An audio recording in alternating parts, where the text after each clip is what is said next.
The fact that you jumped out of a car not once, but twice. Like, I just started making like sleep apnea noises a little bit. Yes, so what happened was, I'm not a huge drinker. Episode 5 of the Dammit Danii podcast, and I am joined by Jeff Fieldhouse, host of the Babyface Assassin podcast, one of my favorite podcasts. Heck yeah, I appreciate that. I love it. I think so. That was the first podcast I listened to from this area. Oh, shit. Yeah, because I remember meeting you at Contra Theater, the show I was on with Kevin. And I remember you coming down specifically. But real quick, too, the fact this is number 5. I'm getting a tattoo of the number 5 on my jacket. It's number 5. It's like... I love it. It's like my family number. So as soon as you said that, I'm like, dude, let's go. Was this meant to be? Literally. I was like, all right, this is perfect. This is awesome. I do love that jean jacket. Thank you. I appreciate some denim. Yeah, we were talking off camera that I don't buy myself much things, and so I was at H&M and I see a jean jacket, and then it was like $19.99. I'm like, up my alley. Yes. And then I met a designer, and he makes clothes for rappers and stuff like that. And then he started coming to my comedy shows, and he wanted to make a custom one. So we kind of put together a few ideas, and then he put it together because he kept seeing me wear the same flannel, the same shirt for every show. Every picture, he's like, dude, you need to wear something nice on stage, something that makes you look more professional. And every video I post, I have this same flannel that I bought. And so he was like, you're going to start wearing this to shows and just change the undershirt. And I'm like, yeah. Wow. You're a stylist. He helped me so much. I remember in high school, it was took me to my senior year where I finally looked at my mom and I'm like, we're not going to the Nike outlets this year. I'm going to Zoomies. Ooh. I'm feeling for myself, It's I'm just so... I never really put value on clothes in that sense. If it's comfy... I'm usually wearing it. It works. Yeah. One of my questions I was going to ask you was if you pre-plan outfits for podcasts, because I do, and I don't know if that's a thing that people do, but I'm assuming maybe you don't, or if you're just you know what, this is going to work. See, podcast and stand-up is yes. I'll definitely pre-plan just certain stuff where I'm all right, you need to look presentable because people are gonna see you. Yeah. But if I'm just going out to the grocery store or mall, it's usually jeans, go-to, t-shirt or a hoodie, a jacket. Call it a day. Simple. Yeah. I like it. It's put together. Simple and classic. I mean, you don't really need to go crazy. But it is nice when you do treat yourself and then you walk out and you have this different walk. You're what happened to this? Okay, I just took a little serotonin straight to the face. I feel good. And so I'm all right, maybe I need to do that. And I went to Sam's Club and I bought a full pack of socks. Wow. And I'm look at wow, you. Comfy socks. You never realize how much that ups your game. It does. Yeah, so the little things I'm starting to learn, maybe that will help the attitude. I think it will. Yeah. I think, just going to elevate the game. Yeah. It's an interesting game. Oh my gosh. So how many episodes are you on the podcast? Tomorrow will be 139. That's awesome. Yeah, it's crazy. And how long have you been doing it? I think 2 years. 2 years. Mm-hmm. Okay. So I'm trying to think of when I started watching. I'd say it was probably about a year ago. I don't know if you were doing it that long when I started watching. I mean, it was pretty early on. Yeah, I think that was probably episode 40 or 50. Probably, yeah. It was probably in that ballpark. When you checked it out. Yeah, because we first started out, we were living with a few of our friends in a house. And I was just recording it out of my bedroom. And then we moved it over to my first apartment. And that's where I could film it there. And I felt more comfortable because it just wasn't my bedroom. And it had a little bit better of a look for that stuff. And then more recently, I started teaming up with a studio where the top is a recording studio for rappers. And then below, this guy, What Productions, he is a photographer and does a lot of videography. Oh. So he just has a big studio. And he was he's like, I'd rather you film it here and just shout me out than you film it at your house and have I don't know, it not look as good as it should. And I was just oh yeah, because I wasn't having lights how you have and stuff like that. And there's ways to make it look good, but I just didn't have the resources to do it. So when he offered me that, it was a game changer. Because before, as you know, you have to set up the cameras, you're triple checking everything. And it even takes you out of an interview a little bit when you're oh shit, did the camera die? And it's always when they're saying the best shit. Yeah. I got a story where this guy saved his grandma, and I looked at the camera and it cut 5 minutes ago. No. I'm dude, can you retell? And you can't ask him to retell it. No. So it's embarrassing. Yeah. You're I can't. I can't ask them. I'll just act like I have it. And I don't. Maybe I can have my friend animate it, and then it's yeah. It's not good. So once I worked with him, he set up the cameras, I set up the audio, and he just gave me the files. So that gave me time to get a little bit better of interviewing and styles like that. But Recently, I stopped working with him because I'm moving into my own apartment. And I got a 2-bedroom so I can make the 1-bedroom a straight studio. So I like bought box lights. I bought a couple new cameras. I bought like a big banner for it. And I just wanted to start doing things like, even the past couple months where I would do those babyface spotlights that were just 5 to 7 minutes. Yeah, where I'd shout out local businesses. I'm like, in the interviews, I've been cutting out a lot of myself talking, and I just wanted to make it the most interesting.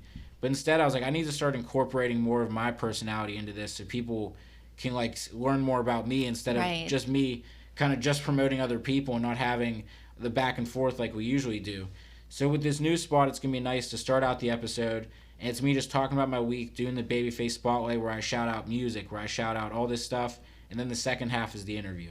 So that people can kind of get that vibe. So it was cool that I got to work with him because it gave me the time to realize like what I want to do after that. Right, like what you wanted and what you don't want. And I think that setup's going to be awesome because I always really liked in the middle of the episode that you would break it up and showcase like a local artist. Yeah. So even if you had a comedian, and you have a range of people on, which I also really like too, but I like that you took the break for that. Yeah. So that's going to be really cool. I'm excited about that. Yeah, so am I. You have to come on whenever it's not Zoom too, because I'm happy to do Zoom. I like doing it, but even just like this, it's way better just to have like a back and forth. But no, I appreciate that because you've been doing really well too, and it's cool to see your progression as well, and especially the new studio. So it's nice to see it in person. The dining room, aka the new studio. You know, making things happen. When people sell houses, they're gonna be like, "We have the dining room, podcast studio, right? You know, we know you have a podcast, so this is where you're gonna do it at. Exactly, kitchen. You can film your vlog. Right. Okay. If you have an OnlyFans, we have this really nice like area here that you can turn into whatever you need it to be.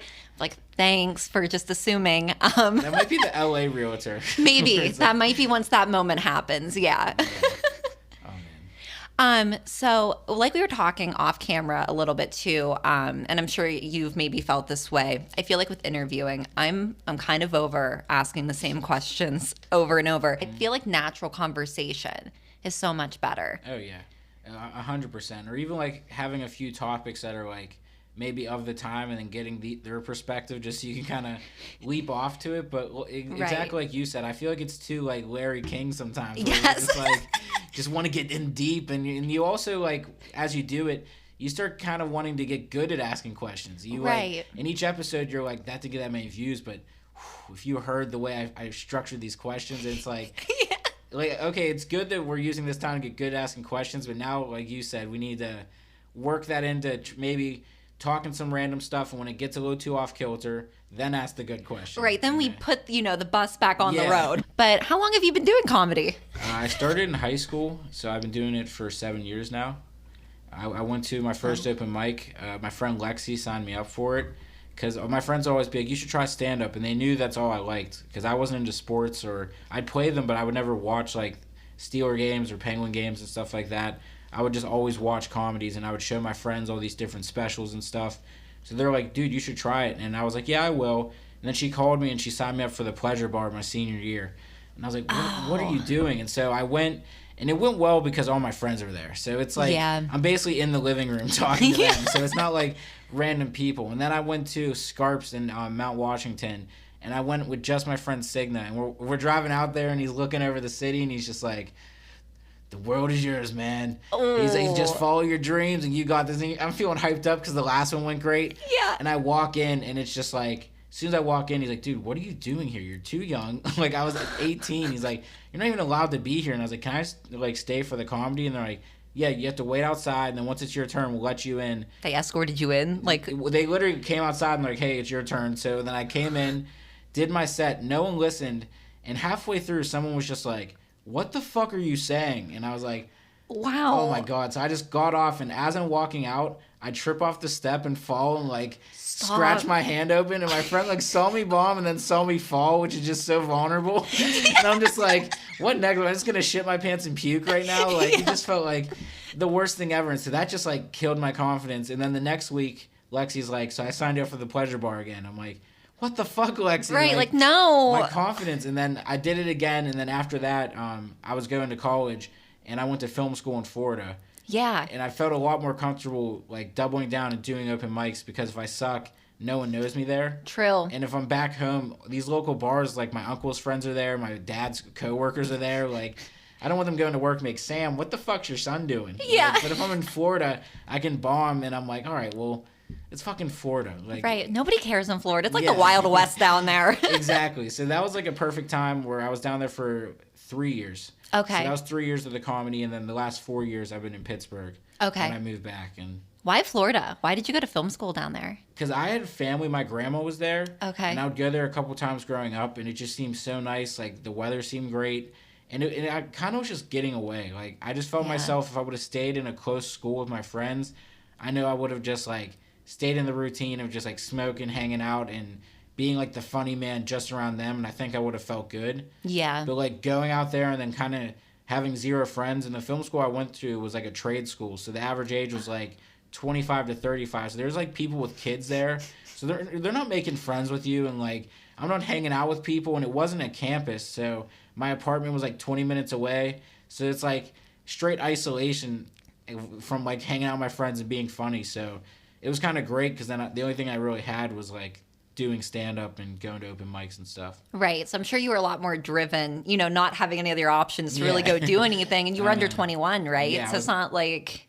When everyone thought I was a narc. Like, if I was at school, like, can you buy me a bottle? They're like, yeah, right, dude. I'm like, God damn it, you know? And so Like an that undercover cop? Literally.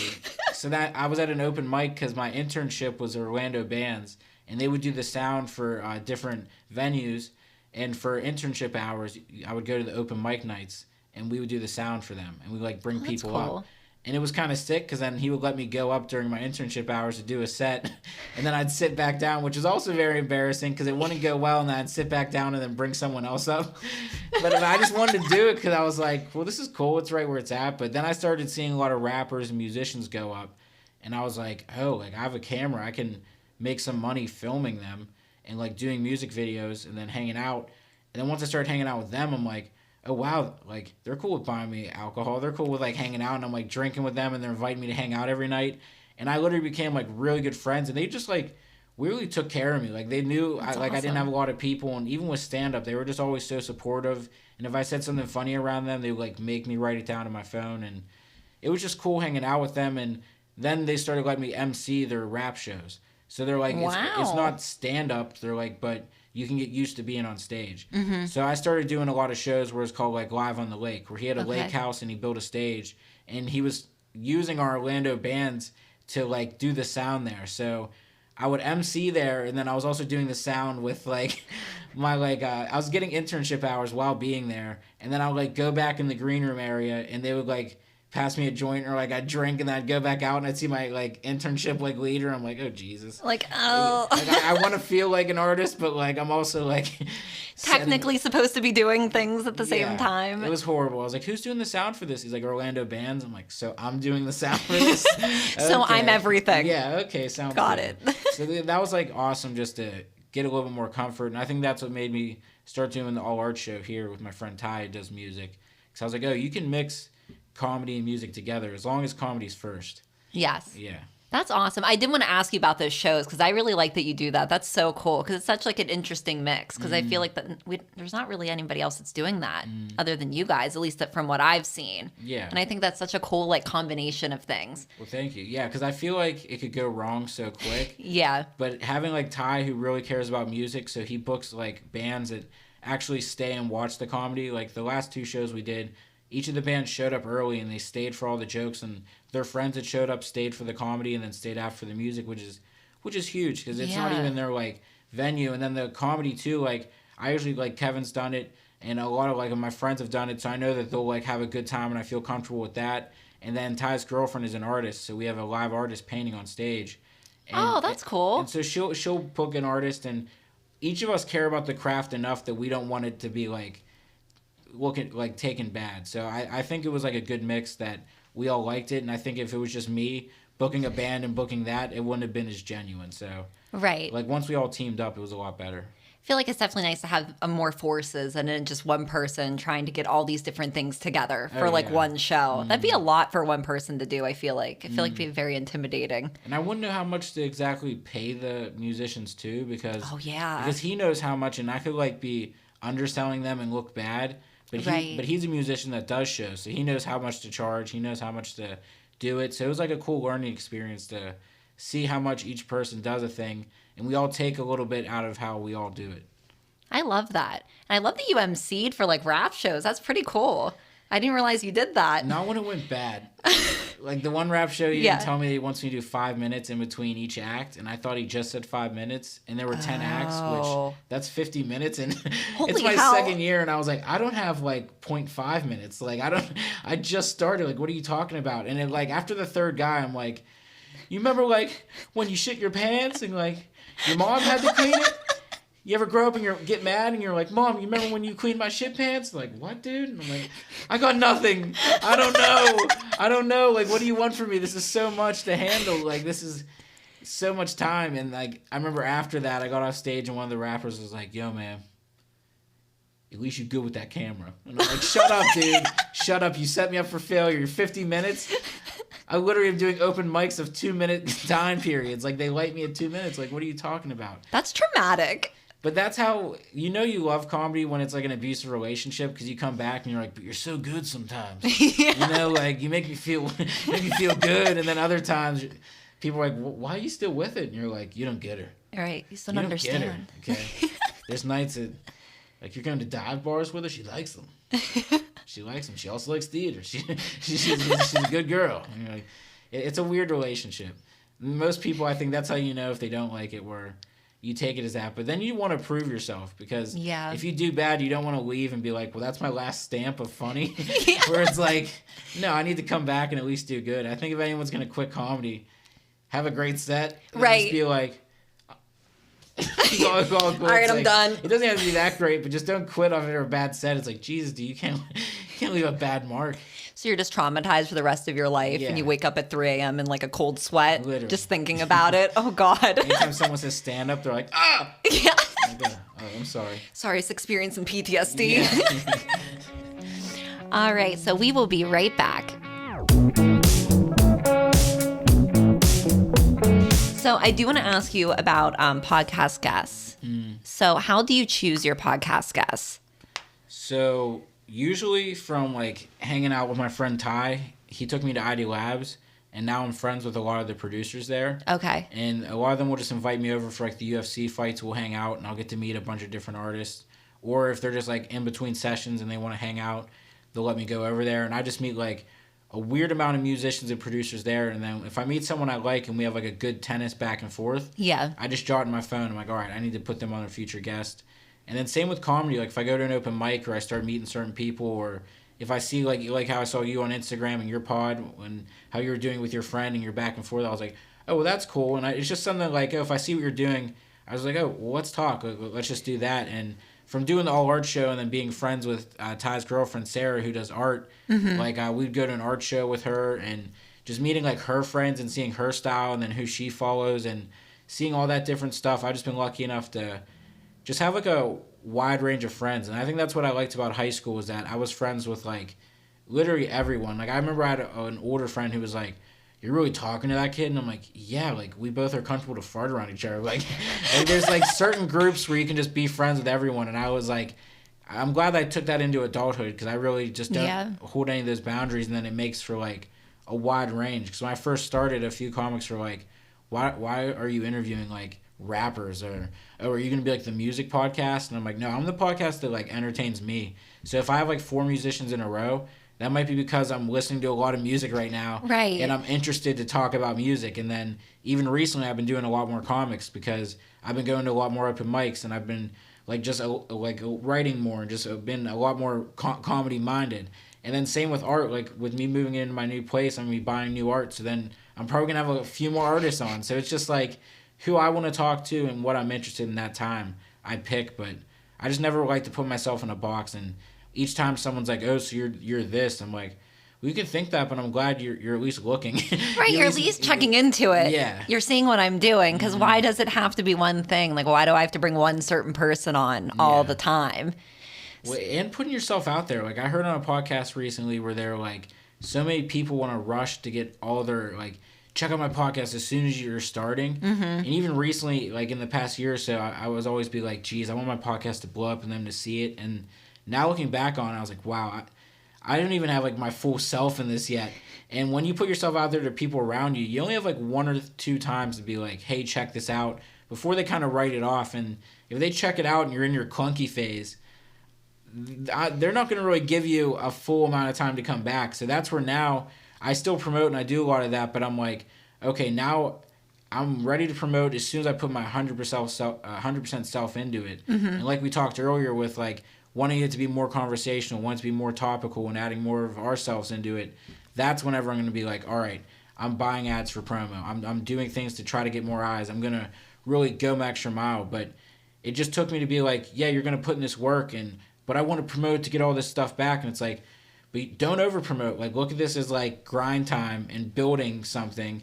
And then once you feel like you're in your pocket, because I've only been doing it for 2 years, I think I'm going on 3, and I think that's when the stride's going to go, and I think I can let more people see it.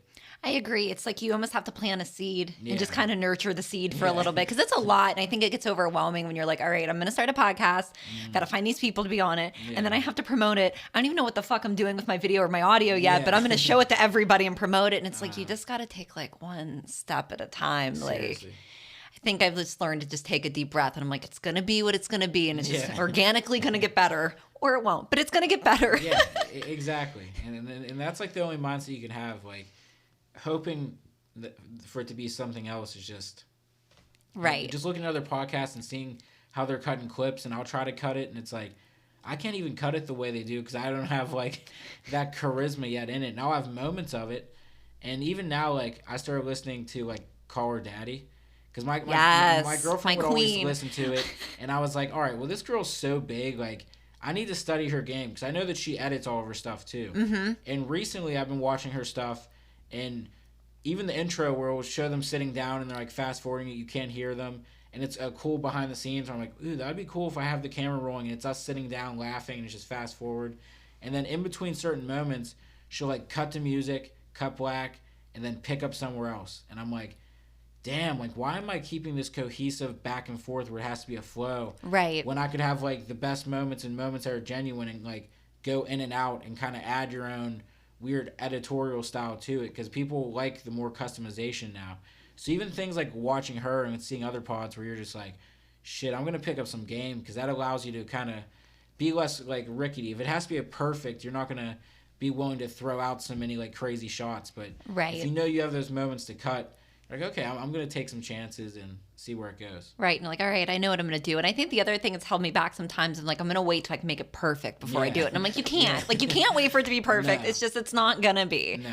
So, and like with her, like what I think I love about her is her podcast, you know, from the beginning, like if you go way back to the beginning and you see her and where she came from, it's like, okay, you know, we all got to start somewhere. I think the biggest part is getting it out and starting it. Yeah. I think that's, you know, 100%. huge.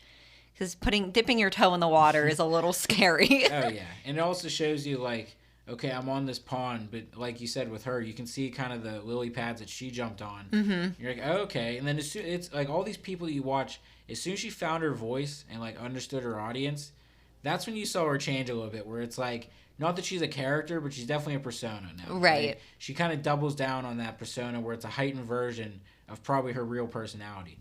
And I think that's where people can feel free when they know they're doing, like, kind of when you're hanging out with your friends, you're a little overzealous. Right. And you're like, okay, when you leave, you're like, but you know I'm kidding. Like, I think that's where you have to be when you're, like, putting yourself out there, and that's where you can kind of let your guard down. And I'm still in the situation where it's like, this is Jeff. I need to, like, put it out, like, in a different, like, perspective, I think. It is, and like it's tough. Like I know we talked about on your podcast, like even like when I made like Instagram videos, like that took me a little bit because it's like you feel weird like putting yourself out there and having a conversation where like you'd have it with a friend. I'm like, should I put this out there? Like, is anyone gonna understand like what I'm saying? Like, I don't know. It's very vulnerable, you know, to do that. 100%. But it's just, I feel like the biggest thing is just definitely like taking the step. And, you know, podcasting is a full-time job. Yeah, it definitely is. And you're thinking about it like on the off days too. But I think once you're organized too as well. 'Cause, now when I edit the podcast, I'll write down timestamps of what I want the clips to be. Mm-hmm. And then as soon as it's edited, instead of editing the clips later that week and then they'll get posted later, I've been forcing myself to edit the clips as soon as the video's done. and then have them sent to my phone. So then that week, it's so much easier to upload it once it's already there. Yeah. And it's like not procrastinating. So I was like, all right, I need to treat this like a job. I think before I was treating it like when I started my own business, and I'm like, okay, we can kind of, it's Jeff style, and you're like, okay, no, there's a structure. And, Right. Can't be loosey-goosey all the time. Yeah. You need to add some structure too, because that's also what brings people back when they can rely on you and they know that you're going to give them content. Exactly. Yeah. And not just like flying by the seat of your pants. Because I feel like I did that for a while too, like when I first started. Because I'm like, I can just do this whenever. And I realized how much work it actually is. And I'm like, oh, like you actually need to have like a game plan. Yeah. You can't just be like, you know what? It's going to make this happen. Just throw it out there and hope for the best. Oh, yeah. It's scary. It definitely is. But it's so worth it. I love it. And I'm sure you feel the same way too. Yeah, it's a great hobby. It's definitely something that I feel just helps me flex my muscle, even meeting new people and talking to people. I feel like I'm better at like cutting to a icebreaker conversation or like just having a back and forth because I've had complete strangers I've never met. And then we talk for an hour in my living room. Yeah. So I'm like, okay, I think I'm better. Like if I see someone at Costco and they're like, have you seen this item before? I'd be like, no. And now I'm like, no, but there's something like that over there. Right. Like I feel like I'm a little bit like more Willing. open. Yeah, and willing. Yeah, definitely. And it is like when you like invite people into your home too, and you're like, oh, I don't know, like, am I going to invite this person into my house? And now they know Yeah. where I live, and inviting them in to be on my podcast. Like it's definitely, you know. Once I have like my next place, it's my studio. If I do a Zoom with someone, I didn't feel safe. That's all I'm So saying. you'll know. Yeah, you'll know that I wasn't safe. I didn't want you seeing where my new apartment is. But this new one locks on the outside. So Oh, nice. But before people could have just willy-nilly.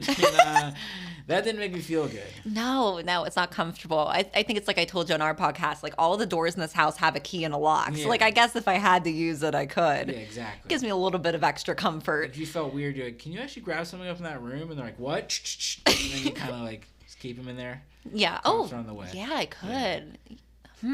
The wheels just started turning, you know. Now I have a backup plan. Yeah, I feel like the doll Annabelle is just going to lock herself in the room and just... Oh, God. A lot of keys. A lot of keys just... I feel like janitors freaked me out just because of how many keys they had. Right. And they were always so confident about each key, but then you'd ask them, like, how many kids do you have? He's like, I don't know. Right. It's like, but you know how to get in every door? Like, this You is don't- unsettling. Yeah, this is... My janitor was a cool janitor, though, because for homecoming, he would play in a band, and he would, like, play the guitar. What? And everyone knew, like, yeah, and then you go to school the next day, he was, like, jamming out for everyone at homecoming, then you go to school, and he's just like, remember to clean up your milk. You know, it's just like, it It's very contradicting. showed you what art really was. Yeah. Being an artist really is. The 9 to 5, and then at night, he's like, rock star, and then the next day, he's just like, Giving you the glimpse into the real life. yeah. Yeah, definitely. Oh, man. Yeah, because when you think about, like, people, like, actually having, like, a 9 to 5 and then, like, doing this, it's like, what do you, like, you know what I mean? You see someone, like, doing their job, you're like, wait, what? Like, I thought you just did that. It's so disheartening because there'd be times where I would get done with an awesome show, I'd hang out after, and then the next day you wake up and you're just like out of job. I remember when I first came back to Pittsburgh, I was dishwashing. So like I would have a great show, do that, and then the next day they're just like, you didn't get ranch out of this cup, Jeff. And I'm like, people laughed last night. What? I'm like, nothing. Kind of like turn to the Joker for a second. You're like, all right, Jesus. It's like, why? Like, why am I putting myself through this? It's like, it's definitely like comes full circle. Or like, you know, like when I'm working at my day job and someone's like yelling at me, I'm like, I just, you know, I talk to people and I like to do this, but I don't want to talk to you right now. It's such a difference. But it did give me like the light in those dark times where I was like serving or I was a dishwasher and I would kind of felt like low. And then I would like start building myself up and calling, like actually start writing a good 5 minutes and then getting on better shows. And that would like make my weekends instead of just being a dishwasher and then going home and just playing Xbox and being like, maybe hang out with my friends and make them laugh. Like it was just a very healthy, I think, outlet to kind of like build self-esteem while you're on stage making fun of yourself. It's a weird like yin yang. It is. It's a weird balance, but like it gives you something definitely to look forward to. Like I wonder that sometimes where I'm like, when I'm at my day job, I'm like, at least I have the podcast tonight, or I can go home and edit or do something. And it's not just like, this is my life. And then I go home for the weekend. I'm like, fuck, I got to go back there on Monday. Yeah. There's going to be like kids growing up where they just edit themselves cooking just for themselves. Like it's just like hobbies just so they can have it. Have like a little time capsule of like all these videos. Yeah. Wow, that would be really fun. now that I'm thinking about this, just make a bunch of like random like videos just for someday somebody to find. Yeah. And put in my will. So I'm like, what the fuck is all of this? She really likes chicken Alfredo. Yeah. She really mastered that. Yeah. Why do I need 55 videos of this? Each one I added a different amount of paprika. Yeah, it's a little it's a- something extra. A little dash. So with each guest, I like to dive into like their Instagrams. Like I look at everything. I tried to look you up on TikTok because I feel like TikToks are very like, telling of people's lives. Yes. Like I feel like that gives you a really good like in depth. I noticed you have no videos on TikTok. No, I just made a TikTok. Oh, you just made it? Yeah, Okay. My friend Danny told me to do it, and he captions a lot of videos. And so I have a lot of old stand-up clips that I sent to him, and he's going to start captioning for me. So now I'm going to put it up there, but I don't know. I was just resistant on TikTok. Like, I have a little cousin that uses it, and I would be over her house, and I'm like, I'm not going to use it. But then he uses it, and he got to meet, like, a lot of cool people. Mm-hmm. And it was just really good, and just to see the numbers, so I was like, all right, I'll go on it. But I feel like Instagram now, and even, like, Facebook, whenever you can just go on that scroll, they have, like, their TikTok format, where it's just, like, one video after another, so... Like, how many platforms need to have the same thing? Like, I feel like it's all, like, different versions of TikTok. Yeah, like, this literally. is too much. Yeah, it's a lot. But no, I'm excited to see what it's all about. I was like, is he going to have videos of him, like, maybe doing some dances? I don't know. I'm open to it. I'm going to see what he has. Oh, man, I can't. He's very disappointed. Yeah, I mean, certain dance moves, like, at weddings, I'll be like, all right, you're not going to be the guy that doesn't dance. You see, you'll dance with people, but besides that, I don't know, especially I grew up overweight, so anytime you start to dance, you just hear, like, in the corner, like, look at the fat guy dancing. Like, are they laughing because it's, like, good? Or they, like, think it's good? Like, it's never, like... Right. Yeah, I grew up with too many early 2000 movies, like Just Friends, where, like... Oh, my gosh, like, I love that movie. Yeah, so I don't know. But, yeah, even dancing now, like... I don't know, like, I remember one time, like, I did a move and I showed my girlfriend, I was like, this is the Dougie, and it just didn't look right. Like, I was like, and I caught myself in the mirror, and I'm like, I know I'm doing it right, but it just doesn't look right, you know? I feel like the only time I dance is when I'm drinking, because, like, when I'm not, like, I just feel like my body just looks so unnatural. Like, nothing about it is cohesive for me, and I'm just like, this can't, like, look attractive or good to anybody else. Yeah, this has to hurt. Like, some people are like, have you gone to a chiropractor? I'm like, no, should I? Shouldn't you be a little more flexible? Yeah, like, like, why does your body move that way? Like concerts, I love the jumping up. Like, yes. Like that, I can nail that. I'm in. I can be part of the group with that one. Early school dances, in. Or a cha-cha slide. I fucking love a cha-cha slide Cha-cha moment. slide, Mamba number 5. Oh, yes. Those are the hits because they tell you what to do. So I need instruction. Yeah.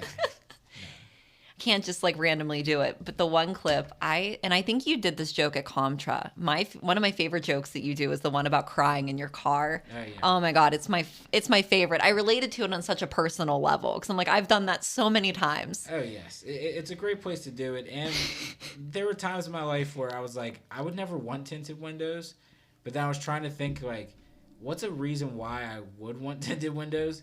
I remember one day I was just having a bad day and I just started tearing up and I look over and this guy looked at me and he's like, Jesus. Like, it wasn't even like a sad or upset thing. He just felt bad. And I was like, I need tinted windows for crying. Yes. And then I was just like, oh shit. Because like on the outside you do look badass. So people won't know that like I'm being a bitch on the inside. Yeah. And I was like, oh, this kind of writes itself. So yeah, so I don't have tinted windows though. I do need to get them, but luckily I haven't been crying in the car lately. So You can get like a visor thing just to put up, like, just in case like you feel like a cry going on. exactly, like the snow visor that blocks the snow. Yeah. But Jeff, it's 2 p.m. and you're driving. Like, And just it's let it be. July. Yeah.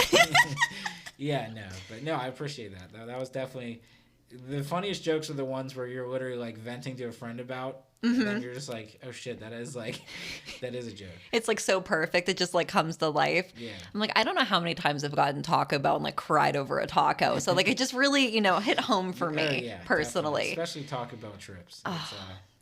It's a whole experience. Yeah, it's either you cry or your butthole cries. Either way, It's one or the other. someone's crying. You gotta get the fiery sauce. You have to. I mean, add a churro onto that. sure. And nacho with the fries. I mean, And I love the people that work at Taco Bell too. Like they're always just like so sassy, and I really love and appreciate it. oh yeah, like when you get the job, if you're like, can I like have a resume? Like you're not good. If they walk in like job, like yeah, Come on back. starting today. Yeah.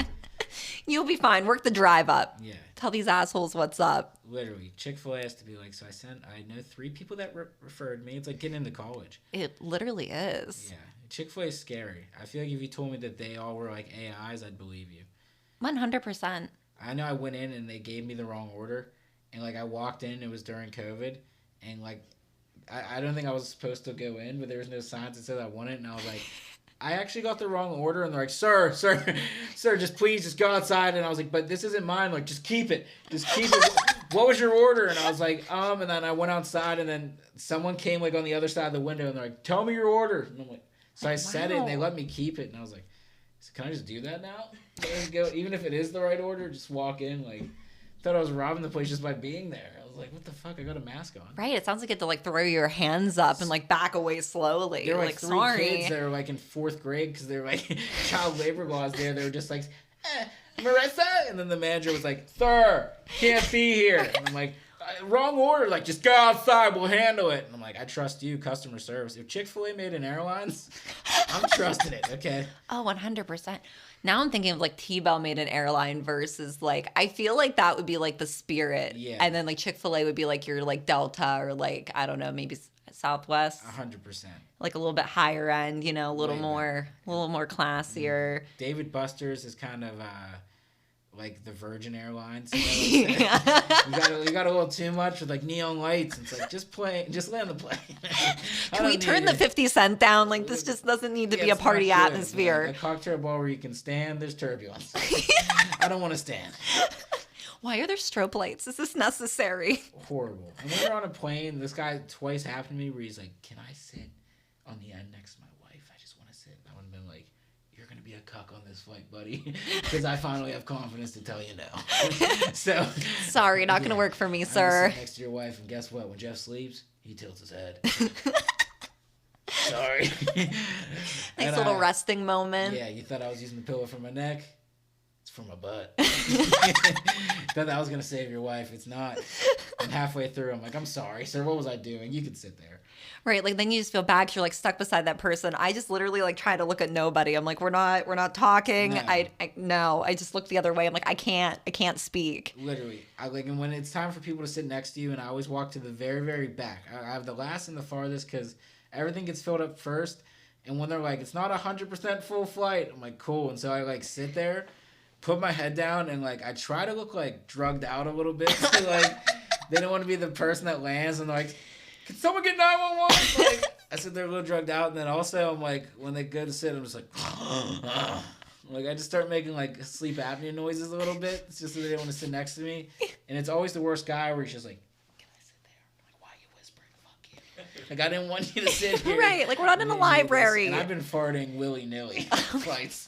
I've been letting it loose because if your leg is hitting me and then the seat's also broken, someone has to pay for it. And it's Such a great travel companion, I feel like you would be. See, that's the other thing. When I would travel with my girlfriend, I would be like on my P's and Q's because you're comfy. You got a cuddle buddy. You're sitting next to each other. It's exciting. When you're by yourself, it's like, this sucks. Just hardened. Get home. Long trip. You always like think it's a good idea to drink the night before. Yeah. Get up, and then you drink.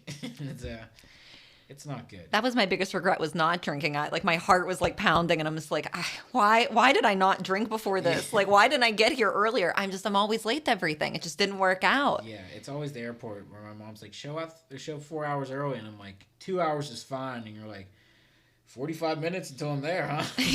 Jeez, I am not gonna make it. Just cutting it close. You just hear, and like she's texting you as you're trying to get your ticket, and she's like, are you at your board yet? I'm like, you know I'm not at the fucking board. Right. You know I'm literally standing in the ticket line threatening everyone. I'm like, I don't even know where my gate's at. Like, I don't know what I'm doing. I don't know what my name is. I have no idea what's going on. Literally, there was one time where I was with my girlfriend. I never did this, but like, just there was a big line, and I was like, we're going to miss our flight and I have surgery. And I did not have surgery. And these people were like, go. Like, let me go up. And we made our flight. I love that. I love that you used that. I had to. I looked and she's like, we're not going to make it. And it was the only flight to go to Florida to see my parents. And it was literally Christmas Eve. And I'm like, oh, shit. I got to pull the cards. And at first I was going to be like, I'm going to shit myself. And I'm like, people are not going to move for that. No one's going to do any willing for you. So no. I was like, they're like, fuck that guy. I have surgery. And people were like, we have to book surgery months out. Go. Like, Sir, go. People that care, you know. They're probably like patting themselves on their back. They're like, we're saving your life. Go. What kind of surgery was it? I'm like, brain. Psychopath. I'm taking off the shoes, just going through. They let me out for this surgery. I'm on the plane watching Liar Liar. I got to do better. All right, so when we come back, I can't wait to hear your damn it Oh, moment. shit. We'll be right back.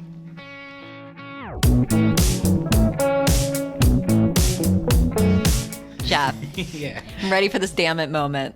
Oh, jeez. Okay, so I've never told this story before, but growing up, probably until like 4th grade, I wet the bed. Okay. And I would like not sleep over friends' houses specifically because of that. Understandable. Just because you don't want to like ruin any beds or do any sheets. But I was really good friends with my friend Ian. Like we would sleep over each other's house all the time. And one night he asked me to come over, and I would always be like, all right, I just know after a certain time, no fluids. Like, you know the deal. Cut Jeff. yourself off. Yeah. But then that night, like, Cherry Coke came out. And, like, Oh. you're not cutting off when you have a new thing on your palate. You know, you're not thinking about it. So we stayed up, and that was the first night where he was, like, so generous. He's like, dude, you can sleep on my bed. And I was like, thanks. I was, like, tired, and he had a real nice, like, Tempur-Pedic. And I was like, wow, oh, fancy. okay, dude. And, like, this is family friends. So, like, we played all the sports together. We hung out every weekend, like, did everything together. So I felt comfortable. And it was, like, 4 a.m. I wake up, and I just see that, like, I peed on his comforter and on his cover. And, like, 4th grade Jeff is, like, freaking out. And that's when, like, you're, like, walking around a quiet house, like, looking for a laundry room. But I've never done laundry, so I'm, like, I don't know. I can't do the laundry. I can't even make a bed. So, like, if Ian wakes up and his bed's not made and I'm, like, trying to make it, he's like, what are you doing? So I'm literally freaking out. And I see his mom, and I tell her. And she's just like, okay, just go back to bed. So I was like, okay. So I went back to bed because it was, like, early in the morning. And when I get up the next morning, his mom comes in, and she's like, oh, damn it. And I'm like, is she about to rat me out? Like, what the fuck? And Ian's like, what happened? She's like, oh, damn it. Ian, you left your door open, and Tango went up on the bed, and he peed on the bed again. Ew. And he's just like, oh, Jeff, I'm so sorry. It's where you're sleeping. And she just looked at me and winked, and I was like, you're the best person ever. Oh, it was my like gosh. It was like a saving grace moment. But then I didn't remember that I didn't pack a change of clothes. So, like, one of the Under Armour shirts I was wearing had a little bit of pee on, like, the back, but it was dried. And she was like, do you want to go to McDonald's and play in the Playhouse and get food? And I didn't want to turn down McDonald's. So, like, I ended up, like, playing in the Playhouse with, like, a half-peed shirt in the 4th grade. But, like, so happy that I got away with it. And I was remember in that moment where I was like, God damn it. She's about to rat me out. And then instantly pulled, like, the coolest thing. I'm like, blame it on the dog? That's, like, perfect. That's genius. Yeah, like, and, oh, you left the door, but now it's his fault. So now he's, like, apologizing to me. I'm like, wow. yeah, I never even told him. Wow. Well, I mean, if he listens to the podcast, I guess he'll know now. But what a solid move on her part. Great move. Because she easily, and we were, like, close to where we were very cut up with both families. Like, we made fun of each other in a good way. Yeah. And we would go on vacations. That could have been an easy thing where it's just like, oh, Jeff, like, it could have been an easy thing. But I think she knew, like, trauma-wise to kind of, like, let me take this one. And it was 4th grade, so it was young enough for me to, like, do that. But weirdly enough, after that, I never... like, it never happened again. So Really? I don't know, maybe, like, put, like, it may have, like, been exactly what I Change needed. something? Exactly what I needed. Change something in your mind that it Yeah. just completely stopped. Wow. Man, that would, I mean, there's so much to that story. Like, Yeah. first off, like, thinking, like, oh my God, like, I'm going to actually have to maybe try to do laundry, and you've never done laundry before, Yeah. and you're trying to tiptoe around the house. And after I couldn't find the laundry room, I was like, I'm not even going to attempt. Because even if I would have looked at it and I pressed the first button, like, I just always would imagine, like, bubbles coming out. Yeah. And, like, me flooding the house. And then Yeah. I'm just standing there in like piss clothes because like I didn't even think about like washing the clothes. I was just worried about the evidence. Like, Yes, you gotta hide the evidence. it's like cleaning up everything at the crime scene, but you have a bloody shirt on. You're like, I don't know what happened here. It's like, oh fuck, forgot about the shirt. Like, shit. Well, thank God they had a dog. That worked out Oh, really well. yeah. Tango. I remember after that, I definitely had to sneak a few treats for Tango. You had to take care of him. Yeah, For covering you. 100%. Oh, man. It's a good damn it moment. Yeah, I didn't think I was gonna tell that one, but I was like, no, she did a solid. Did you have another one you were debating between? Putting you on the spot. Trying to. Oh yeah, it was like 9th grade. I went to school and I had floods, which are like when your pants are too short. Yes. And I didn't know what floods were, and it was just like an older pair of jeans that I liked how they looked, and I just put them on and I just didn't like sit down in them. So I was like looking in the mirror, I'm like, these are sick. And then once I sit down and went up, and I was in like first period, and I was talking to this girl that I really liked, and then halfway through the conversation, she was just like, Jeff, did it like rain last night? And I was like, what? And she was just like, was there like a flood? I was like, no. And she was just like, then why are you wearing them? And I was like, and then her and like all 3 of her friends just started cracking up, and I was like, oh my gosh. And then like I resented people with money for like a month after that. Where I was just like, you don't know me. Right. And then I went home and my mom's like, I told you not to wear those floods and we have money. Like, what are you like, you put yourself in a box, dude. Just like, you just didn't like, I told you to throw those out. And I'm like, but they were green. They were cool. Yeah, like you Yeah. literally did this to yourself. Literally. But then I was like 8 miling on the way home. I'm like, Mom, spaghetti. You don't understand the struggle. And my mom's just like, you have these jeans that fit. And I was like, I know, but these ones had a cool color. But like, Right, like Jeff, you have the resources, Yeah. so this did not happen to you. no. So that was like a moment where I was just like, damn it. We're like, it was just like such a confidence of just like, yeah, did you do the homework? And then it kind of falling for it. Like the first time you're singing a song and someone's like, hey, who sings this? And you're Right. like, Maroon 5. Like, yeah, let's keep it that way. And you're like, Like, wow, okay. like I walked into it. It was like a knock on myself. It truly was. I don't think there's anything more embarrassing when someone's like, do you know the song that's on? And you're like, yeah. And they're like, name it. And I'm like, I don't know. They ask you, you've seen a movie and go, yeah. And there's like, and how's it end? Yeah. And I'm like, dude, annoying. Like, why? Why do we need to do this? So now you want to have like an abusive back and forth now? Like I answer, prove yourself, then I'll let you in. Right. It's like, one more Dammit Danii. That I actually love was it. thinking about. And it got me to focus way more on my hygiene. I was in 5th grade and me and this one girl broke up, and I was talking to a friend of hers that I started like flirting with, and we were like on a date, and she was like, yeah, that one girl you're talking to was such a bitch. I was like, why? She was like, she said like your one ear the one time you went out had like a lot of earwax in it, and I like never like did the earwax like thing, and then after that I was like, really?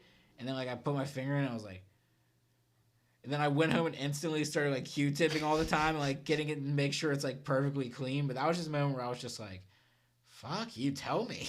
Right, like, why didn't you say something? Yeah, like help me fix it. Like just don't be like, ew. I'm like, let me know. Right, like, give me a heads up. It's like if something's in your teeth, like, just tell me. Yeah. Like, I'd rather you just tell me. It's doable. It's fixable. Right. You know, it's not like I showed up and I had like a weird accent you didn't like. It's like, okay, but like, yeah. So that was something where I was just like, what the heck? And I think that's why, like, when I first started dating my girlfriend, I just liked people who had, like, good morals and, like, weren't into, like, being overly gaudy and, like, everyone else's, like, approval for, like, wearing stuff and doing cool stuff. Right. I just like the person that kind of thought that shit was corny. Because I was like, all right, you're actually, like, a genuine person. I don't have to, like, hype myself up for you or, like, fake being someone else for that, you know? Right. And I feel like when you're in that, like, I don't know, like 6th, 7th grade, like into high school, like there's so much of that. Like so much of that's going on. It's so judgy. Like everyone's just like, I don't know why. Like it's so like intense. Yeah. It's like, calm the fuck down. And yeah. you're questioning like everything like all the time. Oh, yeah. It's so much Axe body spray. It's just... Oh, yeah. We're really talking about like school moments. It's just like Yes. really like bringing me back. Oh my God. So I'll give a damn it moment. I'm sure my brother would really like that I'm sharing this story. So when tight pants were really in, and that was like really a thing, I remember buying this new pair of jeans and I loved them. And they were like tight, like jeggings. And that's like when jeggings was like 100% a thing. Yeah. And, and like when we loved low rise. And I came home and my pants were gone. They were just gone. And my mom would steal my clothes. I'm like, she didn't take those pants. There's no way she'd like wear those pants. And I'm like looking around. I'm like, what happened? So like they were just gone like all day. The next day my brother comes home. He's wearing my pants. What the fuck? He took my pants. I was like, what is wrong with you? Did they look like skinny jeans on him? Yes. Or were they like, yeah, because that was like, I think 2012, 13, 14 was really big in like the tight pants. Like the tighter the better. But what color was it? It was a light wash jean. I'm like, what are you doing, He sir? was going for it. Yes. I'm like, this is a bold statement. One. Oh, yeah, you got to watch out for bulge too. Right, I'm There's like- there's a lot of opportunity that you don't realize with tight pants. I'm only looking at the shoulder up when I'm talking to him. I'm Yes, like, I it's like- can't look any lower. If I look lower, you're not my brother. You're like, I can't. There's just certain boundaries. There's a weird line we're already crossing because like you're Oh, wearing my yeah. pants, things are touching. Like we just can't do this. Oh yeah, I have a similar story with my sister. I wore a dress to school. It's a whole ordeal. Oh, did you? Yeah. That should have been the damn it moment you picked. Yeah, until you stretch it. then that's not fixable. Becomes an uncomfortable moment. Yeah. I'm like, just immediately take those off. And then I'm like, do I want you to take them off or do Yeah. you just keep them at this point? Like, I don't even know if I want them back. No, yeah. Oh. Oh, that's funny though. Did he like them though? Did he buy skinny jeans after that moment? Or? So he had his own, but that wasn't the last time it happened. Like, it happened to me a few times and I was like getting angry because like I would buy things and they would just disappear. He's just getting so many compliments every time, like glutes. On point. Yeah, look at those. Is it shins? I almost said shaft. Look at those shins. Yeah, definitely. Let's stick to shins, especially Shins. when the fake Shins. analogy is your brother. I get my body parts mixed up sometimes. It's all good. 100%. Just get like really weird compliments. Yeah. But yeah, so I guess that's a nice damn it moment that just, came up. Oh yeah, 100%. That's outrageous. Yeah, skinny jeans. That's one thing where, and then once you sit down, it's a whole different level of tight. Oh, yeah. Where you think it looks good, and then you just sit down and. Yeah, I don't know. That was whenever I started like shopping at Hot Topic, and I'd buy like the band T-shirts. Yes. And you would get just like the skinnies, and they would have holes in it. It's just Everything was so tight, and I'm Yeah. just like, I'm so happy that's like not a thing anymore. And like, I will never go back to a low rise jean. I just will not do it. No. It's never happening for me. I don't No, have the no. body for it. It's not happening for me ever again. and even at that time, it wasn't right. No, it just wasn't like- okay. Who did it flatter? Nobody. I remember I bought a way too tight. What was it? Lonely Island Boats and Hose T-shirt just because I wanted to have it. My mom's just like, Jeff, it's a small one. I was just like, it will fit. She's like, it's definitely gonna shrink. And I wore it once to school, and then the next time it was like, well, I have a souvenir now. Yeah. Like, some I have. Right, like I guess I'm just gonna hang this on my wall or make Yeah. like a t-shirt blanket that I've seen 1,000 people do, and I keep all these shirts. I'm like, I'm gonna do that one day, and then Yeah. I'm never gonna do that. No, and especially when you're young, it just turns into a rag for something gross. It definitely does. It just gets thrown in the corner. I've had so many moments where I'm like, oh, it's like an extra small. It's fine, I'll buy it Yeah. because you like it so much, you just want to make it work, and it's like it's not gonna work. That's what gets me with thrift shopping. I remember I was there and I almost bought this like cool jacket, and it was so cool, but it was just a little too small, and it's like. I just can't because it was like one of those thrift stores where it's like actually higher priced. Oh And, yeah, they go to thrift stores to find the good stuff to make their own curated shit, and I'm like, I know I want to, but you can't have something cool and then look kind of tight in it, Right. Like you're borrowing it from a sibling. right. Like I Yeah, can't move yeah. my arms, but this is great. Yeah, but this is very nice. It's just so fashionable. I just love it. Like you get to be at the perfect angle every time, and as soon as you're out of it, it's just like awkward. Or I'll buy stuff and then I come home. I feel like sometimes I black out when I shop, and I'll come home and I'm like, why the fuck did you need that sweatshirt with a squirrel on it? It No, doesn't even make no. sense. You're never gonna wear it. If Jeff buys a turtleneck, he was bored. There's no reason I should ever have a turtleneck. Jeff, I just want to throw this out there. A turtleneck would look very nice under that jean jacket. See, it would, but here's the thing: it's itchy. They are itchy. And then when I put it on, I also feel like I'm being choked. Yeah. There's something about it where it's just, I don't know. I guess it will grow on me someday. I also think I'm buying like cheap turtlenecks. Maybe you're not There's buying the nicer right ones. turtleneck. Once I can get a cashmere turtleneck, then I'll start wearing it. You have to make that big purchase. Oh, yeah. It's probably gonna be over $19.99. Yeah, probably 1900. Yeah. We gotta do it right. Yeah. Hey, Jesus. You just gotta go big or go home, Yeah, put it on the Amex. Just go for Yeah, it. no. Everyone's got one. No big deal. No, I don't have I have a credit card, but it's for like if like I get something done on my car and then you pay it off. But I've never got friends who like will buy a PS5 and like I'll pay it off, and I'm like, I hate having that feeling like I owe someone money. It's a slippery You know? slope. Yeah, it's I can't do it.